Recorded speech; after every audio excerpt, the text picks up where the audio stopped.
What we do is we create conversations, and then we share them. Arrow.net, ARROE.net. All right, let's do it. Let's play it forward. These are real people, real stories, the struggle to play it forward. Episode number 481 is with Kathryn Schulz, the author of the book, Lost and Found. I'm well. How are you? Absolutely fantastic. You've got to tell me where the seed of this book came from, because you're telling more than just a story here. You are planting seeds in future conversations, and that's what I love about your writing here. Oh, that's so nice of you to say. I like to think of it as a beautiful, kind of unexpected garden of strange, unfamiliar flowers that grows up.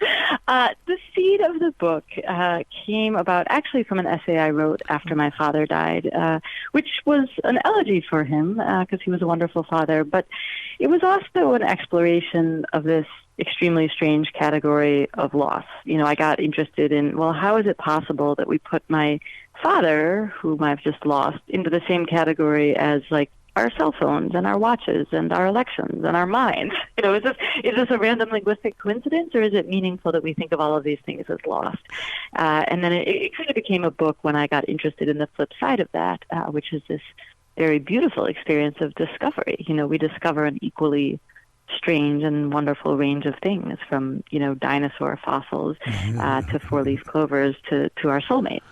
So true, because it's almost like the soundtrack to our life. And it's like, if you could see this studio, my mother's and my brother's ashes are sitting right here with me. So when you say our lives are shaped and molded by what's no longer with us, if you come in the studio, you're going to go, oh my God, this is exactly what my book is about and the story is about, because you're right.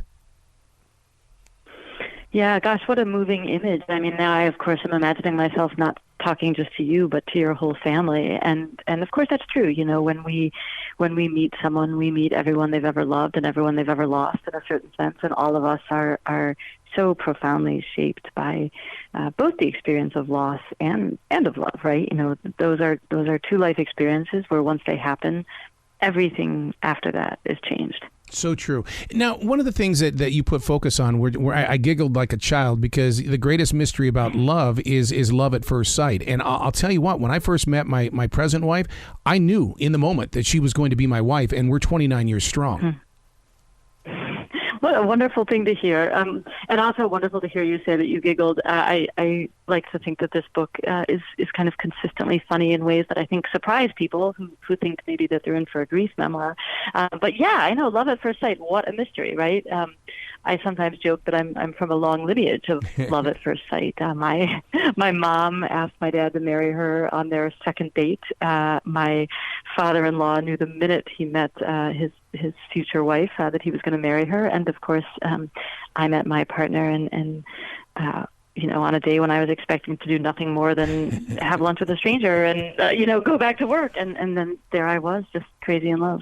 And isn't it odd how we know exactly how they were wearing their hair, what clothing they were wearing, the color and things like that? Because my wife and I joke around about that a lot, is that I can sit there and describe exactly what she looked like on that particular day. Yeah, what a beautiful thing, right? I know exactly what you mean. I mean, I can just in a minute put myself back. I was standing on Main Street, literal Main Street of this little Hudson Valley town where I was living, and I could just describe down to the last detail what it was like to look up and see this beautiful, dark-haired, kind of solemn-looking woman walking toward me. And I thought, oh my gosh, you know, wow, that's not where I thought this day was going. With that essay beginning with a story about your father in a very spiritual writing way, because you know how we creative people are, we pull from the universe. But do you think your father sat down with you and said, you're going to write a book and it's going to be called Lost and Found? I'm right here with you. You will not do this alone.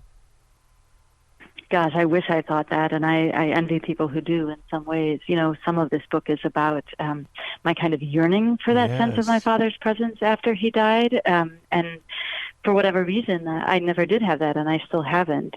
But what I certainly have is my father's influence in all the years that he was alive, and there's no question that I am the writer I am and the thinker I am, and for that matter, like I have the kind of ethics and morals and sense of humor and so forth, that I do because he was my father. So in some deep sense, of course, I wrote this book because of him and thanks to him. The book we're talking about is Lost and Found. And I see every generation picking up this book and reading it in the way that they're gonna think of their own personal families and the journey that they as they grew in age. But I also see the young adults picking this up so that they know what to expect through the changes. It's a different world right now for readers, and they want something. I think that's true. I mean, obviously, I had no idea when I sat down to write this book that by the time I was done, an entire global pandemic would have descended on all of us, and that we would all be thinking about loss and the strangeness and enormousness of that category, and that we would all be thinking so much about love and gratitude for what we do have, even in the face of those things. But it's very kind of you to say that generations will keep picking it up, and I like to think that this is a book that you can give to someone who's just lost someone they love, but you can also give to someone who's just fallen in love or just gotten engaged or is about to get married. Well, it inspires the person to look at their own lives through the mirror inside this book, in the way that I would pray that they would sit there and they would start taking up journaling or something, just little notes that they're breadcrumbs for their future readers. I mean, I certainly hope it does leave readers feeling grateful all over again for their own lives and their families and the people they love. And journaling, yes, but the thing I always tell people is get out your tape recorder and record the people you love. You'll be so glad you did it. So true. But see, and one of the reasons why I focus on this is because you can craft a sentence here, Kathryn. Oh my God, you're good. You're good at the editing is right there. It's not too long of a sentence. I'm able to digest it. I'm able to jump onto that next page because I made the choice to go to that next page when I should have been in bed.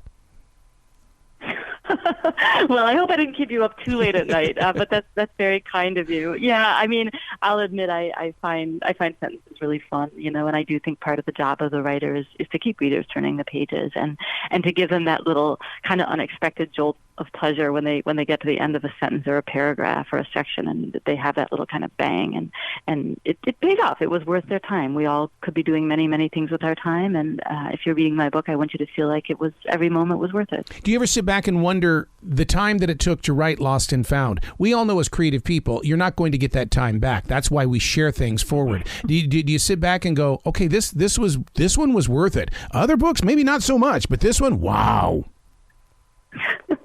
Well, that's certainly the calculation I did before I wrote it. I am very, very picky about what I'll write about, and it's for exactly the reason you just said. You don't get the time back, and to write a book, you are committing, years of your life to it, and a lot of emotion, a lot of work, and so I want to make sure up front, this is worth it. I know that this is going to feel, in the end, like all the time and energy and struggle it cost me really, really does pay off. So, yeah, with this one, it wasn't a hard calculation. I mean, I'm writing about two of the people I love most in this world, my father and my partner, and I'm also writing about these kind of deep, sweeping facets of experience that are common to all of us. So it felt a little bit like, well, that's daunting, but at least I don't have to worry about, like, well, is it worth it? Well, that's because one of the things I read about you is that you enjoy personal discoveries. It's like an Easter egg every day. Sure. Yeah. I mean, it was really fun to write the kind of finding section of this book because finding is really fun, whether that's a trip to the junk store where you, as I once did, you pull a book off of a shelf and it turns out to be a signed first edition of poetry by none other than Langston Hughes, or whatever kind of discovery you might have in your own life. There's a little thrill to that, whether it's at the enormous scale of meeting the person you fall in love with, or some of the other kinds of stories I recount in the book, finding a falling star, finding, great archaeological discoveries. Yes. Some of these are truly life-changing and in some cases world-changing, but even when it's just an everyday little discovery, it's why we like to find coins, or four-leaf clovers. It reminds us that the world is full of happy surprises as well as difficult ones. I love the way you said junk store, because down here in the South, they call it antiquing, and I'll walk into an antique store and go, no, this is a junk store. Yeah, it's still a junk store. Well, I have a real place in my heart for an authentic junk store. No offense to antiques, they're beautiful, and you often do find them in a junk store, but I like a place that kind of wears its identity on its sleeve. Have you ever found anything unique in a junk store in the way that, because I have a writing desk that I set on my lap that came from 1941, and it had a letter in it from a sailor that used it on one of the ships. Have you found something like that? Wow, that's a great story. Well, I mean, for sure, the tale I just told of pulling, this slim little book off of a bookshelf and opening it to the front page and seeing that it was, beautifully inscribed and grandly signed by Langston Hughes. I don't think I'll ever do better than that in terms of finding something at a junk store. But the truth is, actually, my house is full of all kinds of things I love, that I got at junk stores. A little blue writing desk that was not on a ship. It does not have some beautiful backstory, but it cost me, $6 or something, and it's totally charming, and I adore it. And there are many things like that in my house. Does it say a lot about your personality in the way that as you bring words forward, that, because I always call it word doodling. What do you call the way that you put your words into place? Because it's got to be thought first, unless you're a stream thinker and it's like, just get it out. Yeah, thought first is a really nice way to say that. I often think that when writing is difficult, it's not because writing is difficult. Making sentences, at least for me, is not the hard part. Mm-hmm. Writing is relatively easy, but thinking is hard.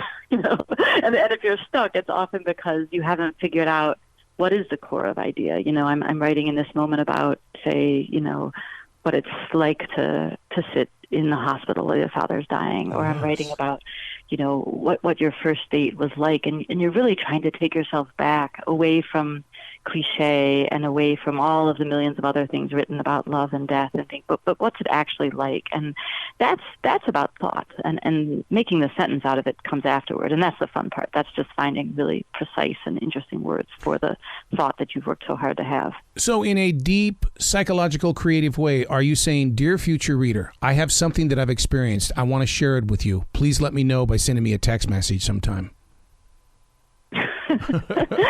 I think I'm probably saying, dear readers, I have something I experienced that I think will probably feel familiar to you. Yep. And I hope that when you read it, you have that moment of real recognition, and you feel like my job is to put things into words that maybe other people haven't, or not into those precise words. And because of those precise words, it suddenly feels accurate to them, and it gives them language for some of the most meaningful experiences of their lives. One of the things that I've studied in the way that people write through poetry and or through long form stories and things like that is that when there is something as tragic as this invasion of Ukraine, writers come from this, not just in Ukraine, but around the world. The creative people of this planet are feeling something, and they're getting it out on paper.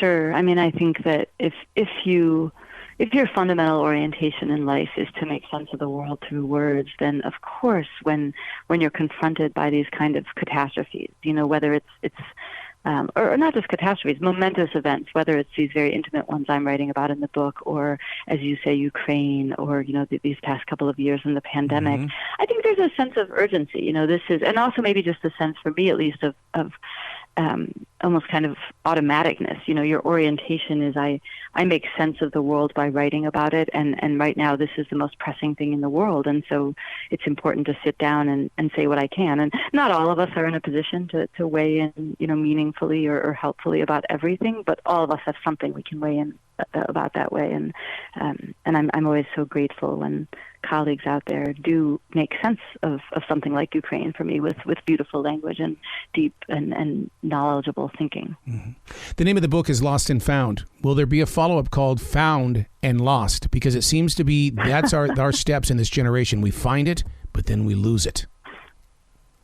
Well, and hopefully then we find something again. Yes. I don't know. Get back to me in a handful of years. But for right now, I'm pleased to have this one out in the world, and I hope readers are pleased by that too. Oh, they're going to be. And the thing about it is that your readers are going to want a podcast. They're going to want to hear your voice. They're going to want to hear the stories. They want to hear how the rhythm of your vocal tones and things like that, because the way that you write is exactly the way that most of us speak. Well, if that happens, I'm calling you, because you're a wonderful interviewer and you make it all very easy. So where can people go to give you some love so we can get this trail going with Lost and Found? Sure. Well, the book can be found pretty much anywhere books are sold, as they say, although I always encourage people to frequent their local independent bookstore if they can, or bookshop.org, which funnels money to those stores. And in terms of finding me, I have a website, which is just my full name, KathrynSchulz.com, and I am on Twitter at that same name. So have you, maybe this is a conceited thing for me to say, but that when they've released my books, I'll go into those small local stores. They don't know who I am. I'll go in there and I'll sign a couple of the books and I'll put them back on the shelf. Do you do anything like that? Because you know that reader's going to go, oh my God. I think the trick is just to call the store in advance. then they'll know you and they'll have them all set up for you. Yeah, I love those moments too when you look out over that crowd and it's like, oh, you're here. Hey, whoa, okay, yeah, wow. Deal with this, man. This isn't the writing room. Well, it's wonderful. I'm always so moved that people want to come, talk about books together. What a wonderful thing. Oh, so true. You got to come back to this show anytime in the future, Kathryn. The door is always going to be open for you. Well, thank you so much. It's truly been lovely to talk. Well, you be brilliant today, okay? Thank you. You as well. There's one more question, and I'll let you go. You seem to be the long form, I have a writing instrument in my hand type person, or are you a typer?